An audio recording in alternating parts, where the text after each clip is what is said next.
শুরু করতেছি মহান আল্লাহর নামে। আমি গিয়েছিলাম শপিংয়ে। তো যাওয়ার পর যেটা দেখলাম আমি নিজেই অবাক। সো আমরা যখন বাংলাদেশে ছিলাম তখন বাংলাদেশি আমরা যারা ছিলাম তারা চিন্তা করতাম ব্যান্ড এই ব্যান্ড সেই ব্যান্ড। তো আপনি বিদেশের মাটিতে দেখেন প্রতিটা শার্ট, প্রতিটা গেঞ্জি ম্যাক্সিমাম মেড ইন বাংলাদেশ। আসলে আমাদের বাংলাদেশের যে গার্মেন্টস শিল্প সেটা অনেক উন্নত।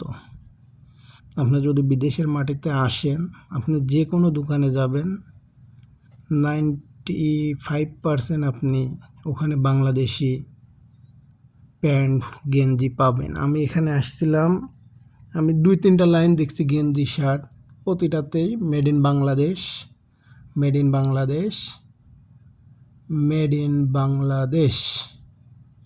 সো এটা এখন আপনি চিন্তা করেন, আমরা তো শুধু বাংলাদেশে বসে চিন্তা করি এই সেই ব্র্যান্ড। আসলে বাংলাদেশের ব্র্যান্ডটাও অনেক উন্নত বিদেশের মাটিতে।